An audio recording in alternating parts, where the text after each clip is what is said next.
Across human history, few images are as chilling as the flames of the witch hunts. Women tied to stakes, crowds gathered in silence, judges declaring guilt with divine certainty.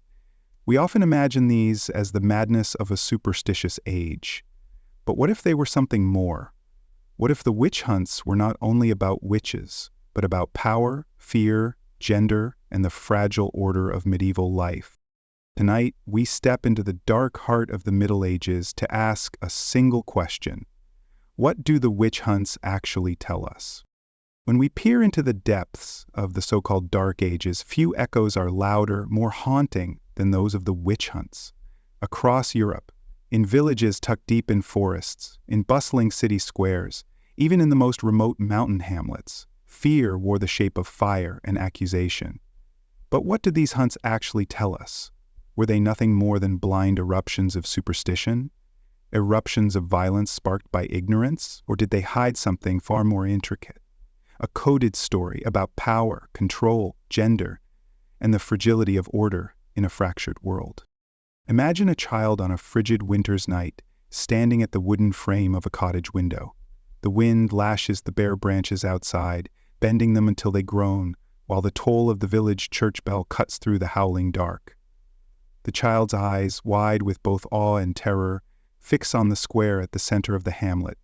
There, flames rise high into the air, swallowing the outline of a human form bound to the stake. It is a woman, her hands tied, her hair loose and wild, her voice drowned by the roar of fire. To the villagers gathered around, this is not just punishment, it is ritual, a lesson written in smoke and heat. This is what happens when order is challenged. But behind the spectacle lies a truth much older and more persistent than any single pyre. The witch hunts were never only about witches. They were mirrors, dark, cracked mirrors, reflecting fears about the unknown, yes, but also anxieties about women's roles, about shifting economies, about the authority of the church, and about the fragility of communities trying desperately to define themselves against chaos. For much of medieval Europe, the world was precarious. Famine could arrive with a bad harvest, plague could decimate entire towns, and war was never far from the horizon. In such conditions, explanations were needed, explanations that satisfied not reason but fear. Why had the crops failed? Why had the baby died in its cradle? Why had the storm destroyed the granary? In a time when nature's whims were read as divine signs, misfortune demanded a culprit. The witch offered a ready answer. And yet, to label this purely as superstition misses the deeper story. The witch was also a projection, a scapegoat, carefully crafted by social forces. Often she was a woman who lived at the margins of her community, perhaps widowed, perhaps childless, perhaps skilled in herbs or midwifery, perhaps simply too outspoken. Her difference marked her, and difference is dangerous when a community is stretched thin by fear. The hunts also reveal how institutions seized these anxieties and sharpened them into weapons. The church, locked in struggles both internal and external, found in witchcraft a convenient enemy. To denounce a witch was not only to punish supposed evil, but to reaffirm the authority of priests, bishops, inquisitors. Trials became theater. Each confession, forced under torture, each public execution was a sermon in itself. It told the people, trust us, for only we can protect you from the invisible snares of the devil. And yet, not all witch trials were orchestrated by clerics. Local rivalries, jealous neighbors, old grudges, all found fertile soil in the language of witchcraft. A cow falls ill, a child becomes sick, a man loses money. Suddenly a quarrel with the woman next door can be clothed in cosmic significance. Accusation became a social weapon, a way to redirect misfortune outward. To see the witch hunts only as a mass hysteria is to underestimate their precision. They tell us something crucial about how societies regulate themselves in crisis. The witch became a vessel into which all contradictions could be poured. The anxieties of a community about gender, about the independence of women, their knowledge of the body, their control over birth and healing, were disguised as supernatural threat. By punishing the witch, men reasserted dominance, the community reestablished boundaries, and chaos was temporarily given form and burned away. Consider the gendered weight of this phenomenon. The majority of those executed were women, particularly older women. They represented both the fear of female autonomy and the fear of female knowledge. Midwives, healers, widows who owned small parcels of land, all of them carried forms of independence that disrupted patriarchal expectations. To call them witches was to police those boundaries with fire. But men, too, were not entirely safe. In regions where political rivalries ran deep, accusations could leap across gender. A man who stood in the way of a rival's ambitions might suddenly be said to consort with dark powers. Yet the overwhelming pattern remained. The witch was a woman, and her punishment was a lesson to others about their place. The hunts also exposed the darker side of knowledge itself. Manuals such as the Malleus Maleficarum, the Hammer of Witches, codified the idea that witches were not merely local nuisances but agents of a vast satanic conspiracy. The book gave interrogators a script, a worldview in which the devil's hand was behind every illness, every storm, every loss. It is tempting to dismiss such texts as absurd relics, but they functioned as powerful tools of cultural imagination. They allowed fear to be systematized, turned into law, and spread across borders. So what does this first glimpse into the fires of the Middle Ages tell us? It tells us that the witch hunts were not random explosions of ignorance, but structured responses to uncertainty. They were rituals of control, acts of political theater, and mirrors of deeper anxieties, especially about women, power, and the unseen forces believed to haunt daily life. The child at the window, staring at the flames, is not only watching one woman die, he is watching his community teach itself how to survive its own fear. And that lesson, repeated across centuries and countries, etched itself into the collective memory of Europe. The fire dies down in the village square, but the memory lingers. What remains after the smoke clears is not just ash, but the impression of justice carried out, of order restored. Yet if we pause here and ask what this performance actually meant, we find that witch hunts illuminate the fragile architecture of medieval power itself. The Middle Ages were never a stable, monolithic age. They were centuries of tension between church and crown, between peasants and lords, between men and women, between faith and doubt. The witch trials became stages on which these tensions played out. In each accusation, in each interrogation, in each grim verdict, we glimpse how power sought to secure itself by projecting danger onto the weak. Take, for example, the way accusations often erupted during moments of political or social upheaval. When famine struck, when war drained resources, when plague swept through, the fabric of everyday life tore apart. A community desperate for answers could not always turn against its rulers. Kings, lords, and bishops were too powerful, too dangerous to blame directly. So blame traveled downward to those without protection. The supposed witch became the lightning rod absorbing the community's rage and despair. One can trace a pattern. Crisis produces fear. Fear demands an explanation. Explanation requires a culprit, and the culprit becomes the witch. The ritual of the hunt, interrogation, confession, execution served to channel that fear into a controlled outlet. It was a kind of social alchemy, turning chaos into order through violence. At the same time, the hunts tell us something about the hunger for certainty in a world defined by uncertainty. The Middle Ages were filled with mysteries: why diseases spread, why storms destroyed, why children sickened without warning. Modern science was centuries away. Theology and folklore provided the framework for understanding the invisible. The devil, demons, spirits, and curses offered neat explanations. They made sense of chaos. To burn a witch was not only to punish evil, but to affirm that the world remained legible, that even disaster followed a pattern. Consider the theater of the trial itself. Judges demanded confessions, and confessions were often secured by torture. The accused, broken by pain, would admit to impossible things: flying at night, dancing with demons, killing infants with a glance. These confessions, grotesque and impossible, were paradoxically satisfying. They provided narrative closure. They allowed the community to say, yes, this explains it, we have found the cause. The witch has admitted it herself. Here we see the hunts for what they really were, not searches for truth, but searches for meaning. They were rituals in which communities created stories to account for suffering. The story may have been false, but the comfort it gave was real. The witch hunts also reveal the deep intertwining of religion and politics. The church, claiming to safeguard souls, used the language of witchcraft to tighten its hold. To accuse someone of sorcery was to claim they had aligned with the devil himself, a charge far weightier than theft or murder. It turned local grievances into cosmic battles. The church thus reinforced its own role as the mediator between good and evil, heaven and hell.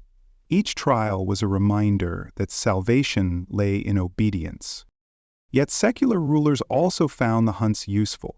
For kings and nobles, aligning themselves with anti-witch campaigns allowed them to demonstrate piety and control. A ruler who punished witches could present himself as a guardian of the faith, as one who stood between his people and the chaos of demonic forces. Witch trials thus became a currency of legitimacy, an investment in symbolic power. And let us not forget the economics of fear. To accuse someone of witchcraft often meant confiscating their property, a widow with land, a healer with clients, a woman with modest savings. Her condemnation opened the door for others to claim what she had. The hunts then also functioned as mechanisms of redistribution, though a grotesque and violent kind. The victim's loss became their neighbor's or ruler's gain. In this sense, witch hunts tell us that fear is never just emotional. It is material.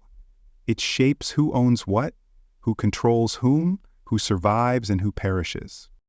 But perhaps the most telling detail is how the identity of the witch changed depending on the needs of the accusers. In some regions, witches were imagined as heretics, challenging the faith. In others, they were seen as poisoners, killers of livestock and infants. In still others, they were depicted as seducers, luring men into sin. The witch was less a fixed identity than a canvas on which anxieties could be painted. What all these versions share is that the witch was always other. She stood outside the accepted order, by gender, by age, by behavior, by belief. To call someone a witch was to push them beyond the boundaries of humanity, into a space where violence against them could be justified, even sanctified. Here the witch hunts reveal an uncomfortable truth. Societies often define themselves not by who belongs, but by who is excluded. The witch was the shadow against which the community's identity could be drawn. Picture again the child by the window, watching the flames consume the woman at the stake. For him, the lesson is not just that witches are dangerous. The lesson is also, here is what happens when you step outside the circle, when you question too much, when you live differently. The hunt is not only punishment, it is pedagogy. This is why the hunts persisted for centuries. They were not accidents, not eruptions of madness, but deeply functional rituals. They maintained order by dramatizing its breach. They soothed fear by giving it a face. They reinforced authority by staging its victory. And yet, underneath the surface, something else flickers. If we look closely, the very obsession with witches betrays an anxiety that could never be fully extinguished. The endless repetition of accusations, the constant insistence on rooting out hidden evil, reveals not confidence, but insecurity. Why else keep burning witches, if not because the fear never truly went away? The hunts, then, tell us that power is never as secure as it claims. Authority must be performed, again and again, through rituals of exclusion. The witch was both victim and proof that fear had been conquered, even as fear was kept alive. So as the child turns from the window, as the night settles and the embers fade, what remains is not reassurance but an unspoken truth. The community is safe only for now. Tomorrow, another crisis will come, another accusation will rise, another fire will burn.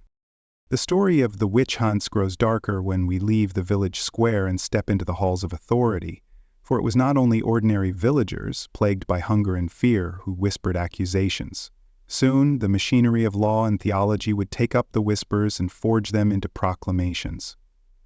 What began as scattered embers in local disputes spread into vast fires across Europe, fanned by texts, tribunals, and institutions eager to codify fear. One book more than any other crystallized the phenomenon, the Malleus Maleficarum, or the Hammer of Witches, published in 1487 by Henrik Kramer, a Dominican inquisitor. To modern eyes, it is a bizarre text, obsessed with witches' supposed powers, saturated with misogyny and filled with contradictions. Yet in its time it was presented as authoritative, a handbook for judges, priests, and inquisitors. Its central argument was devastatingly simple. Witches were not a scattered handful of troublemakers, but part of a grand, organized conspiracy with Satan himself. They were not merely neighbors who cursed cows. They were soldiers in a hidden army. This was a shift of enormous consequence. For centuries, the Church itself had downplayed witchcraft, dismissing it as superstition, not heresy. But the Malleus argued the opposite. Witchcraft was not only real, but the greatest threat to Christendom. With this logic, every local misfortune became evidence of a global war between heaven and hell. The accused woman in a small German village was suddenly tied to a cosmic narrative. Her death was not only punishment, it was salvation for all. The language of the Malleus reveals the underlying anxieties of its authors. Page after page links witchcraft to women's bodies, their supposed insatiable desires, their capacity for deception, their knowledge of birth and blood. The text portrays women as inherently weak, more easily seduced by the devil, more likely to betray. Misogyny was weaponized into theology, giving the Hunts a framework that legitimized centuries of suspicion. By burning witches, society was not only defending itself from demons, it was reaffirming its control over women. But the Malleus was not a book left to gather dust. It spread, aided by the new technology of the printing press, itself barely half a century old. Where once fears might have remained localized, now they could be standardized, replicated, and reinforced. Fear became portable, traveling along trade routes, across borders, from courtrooms in Cologne to rural parishes in France. And so the scale of witch hunts changed. What had been occasional, scattered accusations in the early Middle Ages swelled into waves of persecution. By the 16th and 17th centuries, tens of thousands were tried, tortured, executed. In regions of Germany, Switzerland, and Scotland, entire communities seemed gripped by a fever. The hunts took on the qualities of epidemics. One accusation sparked another, trials multiplied, and soon fear engulfed whole towns. To understand this escalation, we must look at the deeper context. The late Middle Ages and early modern period were times of seismic transformation. The Protestant Reformation shattered the unity of the Church, pitting Catholic against Protestant in wars that tore Europe apart. Authority was contested, faith divided, political borders redrawn. In such a climate, witch hunts became convenient tools. Both Catholics and Protestants accused witches with equal fervor, each side eager to show that it, not the other, was God's true defender. Here, witch trials served as spectacles of legitimacy. A ruler who burned witches showed his subjects he was pious, vigilant, and strong. Communities divided by theology could at least agree on a common enemy, the witch. The fire at the stake lit not only the body of the accused, but the fragile sense of unity in a fractured world. And yet, within this theater of fear, individual stories remind us of the human cost. Picture a woman named Walpurga Hausmannin, executed in Bavaria in 1587. A midwife, she was accused of killing infants through sorcery. Under torture, she confessed to impossible crimes, flying through the air, consorting with demons, dedicating newborns to the devil. But what her trial really tells us is how knowledge of birth, pregnancy, and medicine became twisted into evidence of evil. Her skills threatened male authority, and so they were recast as witchcraft. Walpurga's story is only one of thousands, but it captures the cruel logic of the hunts. Expertise became danger, independence became guilt. Or consider the Scottish North Berwick trials of 1590, where dozens were accused of raising storms to sink the ship of King James VI. Here, witchcraft accusations served royal paranoia. The king himself took part in interrogations, convinced that a conspiracy of witches sought his death. The absurdity of the charges did not matter. What mattered was that they affirmed his power, his centrality in a cosmic battle. Witch hunts in such cases were not about truth, they were about royal drama. These examples show how flexible the figure of the witch could be. She could be a healer, a midwife, a widow, a neighbor, a rival, or even a political threat. What bound all these images together was not consistency, but utility. The witch was whatever the community or the ruler needed her to be. And always, the trials ended the same way, with confession extracted under unbearable pain, with bodies broken, with flames rising. Torture chambers became laboratories of meaning. When the accused cried out, her words became confirmation, not doubt. Every shriek was proof of the devil's grip. This is perhaps the most chilling lesson of the witch hunts, how violence creates its own evidence. Fear demanded confessions, torture produced them, and the cycle fed itself. No logic, no reality, no protest could escape the trap. The accused was guilty by definition, guilty by existence. Yet even as we recoil from the cruelty, the hunts still whisper their deeper truth. They tell us that beneath the flames lay a constant struggle, between chaos and order, between doubt and belief, between the fear of women's knowledge and the need for male authority, between fractured faiths desperate to prove their righteousness. The witch hunts were not simply medieval superstition run wild. They were the shadows of great transformations. The collapse of medieval unity, the rise of modern states, the wars of religion, the invention of print, they were as much about politics as about demons, as much about gender as about faith. Imagine once more the child at the window. Now he is older, standing in a larger town, watching another pyre burn. He hears the officials read the charges, hears the crowd murmur assent. But what he really witnesses is theater, fear dressed as justice, politics disguised as piety, gender oppression cloaked in cosmic war. The lesson he learns is clear. Authority survives not by ending fear, but by staging its conquest again and again. The flames that once lit village squares eventually began to flicker and die out, but not because the fears themselves vanished. Rather, the very intensity of the witch hunts created their own seeds of doubt. As Europe moved into the 17th century, cracks began to appear in the edifice of persecution. And those cracks tell us as much about the hunts as the fires ever did. At first, skepticism emerged not from compassion, but from logic. Judges and scholars began to notice the contradictions in confessions. How could dozens of people claim to have attended the same witch's Sabbath, yet describe it so differently? How could women claim to fly when no one had ever seen them leave the ground? How could storms be blamed on witches in one village, while storms raged just as fiercely elsewhere, with no witches accused? The machinery of accusation began to look suspicious, even to those who once turned its gears. One striking example comes from Friedrich Spee, a Jesuit priest in Germany who had served as confessor to accused witches. In 1631, he published a book, Cautio Criminalis, in which he condemned the trials. Spee had listened to countless confessions wrung out under torture, and he could not ignore what he heard. Innocence shattered into falsehood by pain. Torture, he wrote, proves nothing but human endurance. His words, radical for their time, exposed the emptiness at the heart of the hunts. Skepticism also gained ground through politics. Rulers realized that endless trials destabilized their own territories. A town consumed by accusations soon fell into chaos, trust evaporated, neighbors turned against neighbors, and productive life faltered.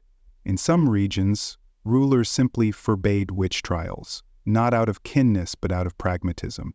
Order required restraint. Yet perhaps the most profound challenge to the hunts came from the slow rise of new ways of knowing. The scientific revolution, still fragile and young, began to offer alternative explanations for the world. Disease was not the work of demons, but of contagion. Storms followed patterns of weather, not curses. Strange behavior might be illness, not sorcery.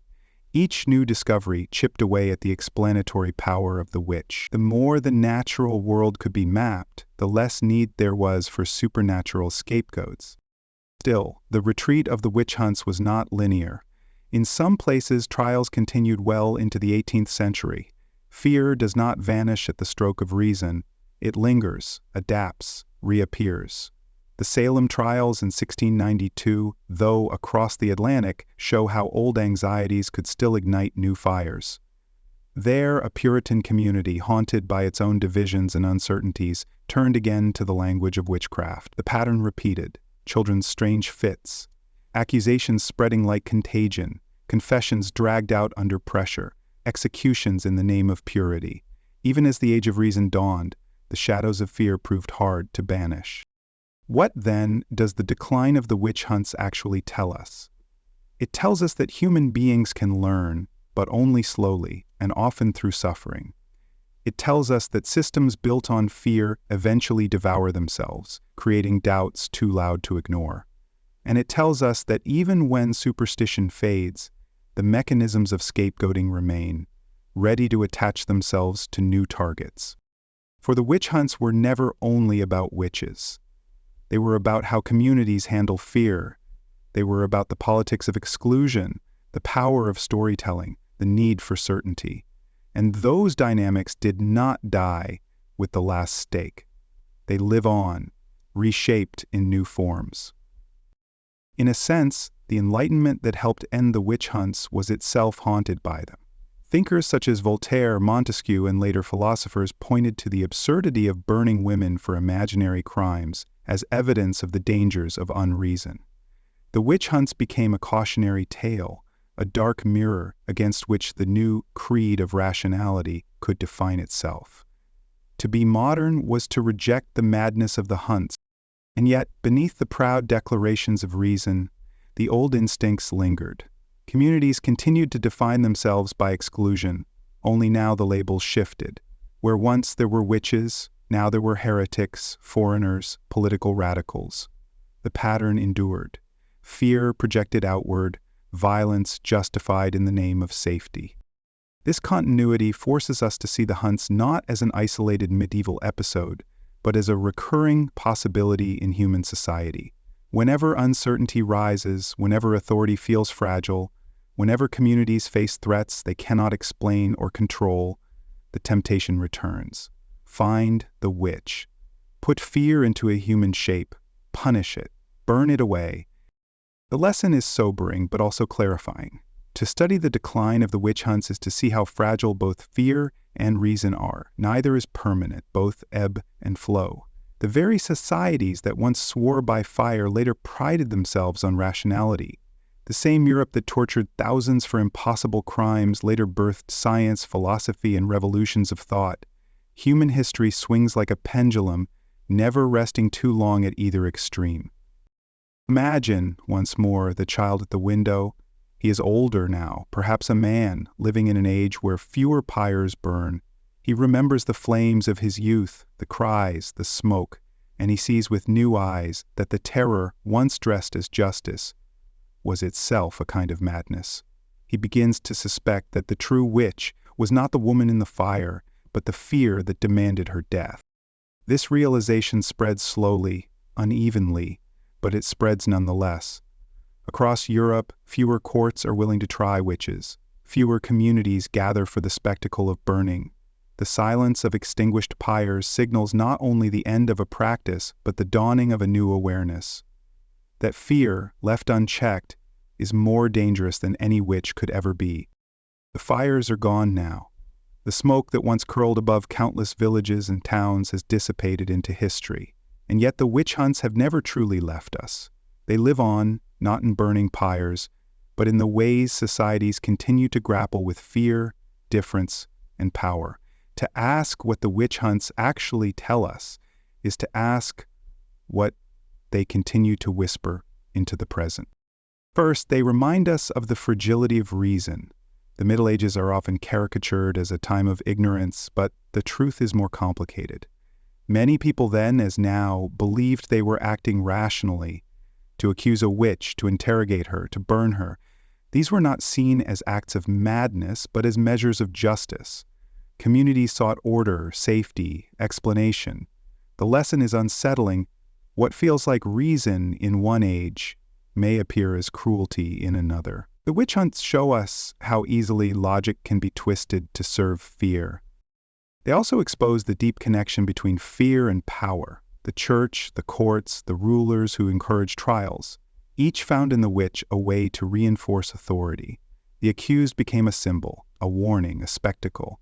To control fear was to control people. This dynamic persists. Governments, institutions, even media in our own age sometimes frame enemies as monstrous, demonic, existential threats. The names change, witch, heretic, foreigner, radical, but the structure remains. The witch hunts also reveal how gender shapes persecution. Most of the victims were women, especially those who lived outside male-defined roles. Widows, midwives, healers, the poor, the outspoken. By condemning them as witches, patriarchal society disciplined women's independence. This history lingers today in subtler forms. Women who step outside prescribed roles still face suspicion, hostility, or ridicule. The flames may be gone, but the anxiety about female autonomy burns on. Perhaps the most haunting truth the hunts tell us is about the hunger for scapegoats. Human beings, faced with uncertainty, reach instinctively for someone to blame. In the Middle Ages, famine, plague, and storms cried out for explanation. The witch supplied it. In our time, economic crises, pandemics, and political unrest still provoke the same impulse. We search for culprits, immigrants, minorities, conspirators, anyone whose difference can carry our fear. The witch hunts teach us that scapegoating is less about the accused than about the accusers. It is the act of turning inward anxiety outward, of binding chaos into a human shape. But the witch hunts also tell us something hopeful. Fear, while powerful, is not invincible. The very decline of the hunts shows that reason, skepticism, and compassion can grow, even if slowly. It shows that communities can learn from their cruelties. The transition from pyres to rational courts, from superstition to science, was not simple or immediate, but it happened. The witch hunts remind us that humanity is capable of breaking cycles of fear, though always at a cost. The legacy of the hunts endures in our language, in our metaphors. To speak of a witch hunt today is to name the injustice of false accusations, the frenzy of collective fear, the destruction of lives for the sake of order. The term carries the weight of history, a warning against repeating its patterns. Every time it is used, consciously or not, we are acknowledging that the flames of the past still cast shadows. So what do the witch hunts of the Middle Ages actually tell us? They tell us that fear is never just emotion, it is architecture. It builds systems of belief, rituals of punishment, hierarchies of power. They tell us that communities often hold themselves together not by inclusion but by exclusion, by defining who does not belong. They tell us that reason is fragile, easily bent to serve authority, easily cloaked in the language of justice. They tell us that women's independence has long been marked as danger, punished in the name of order. And finally, they tell us that we, too, are not immune. To look back at the witch hunts is to see a mirror.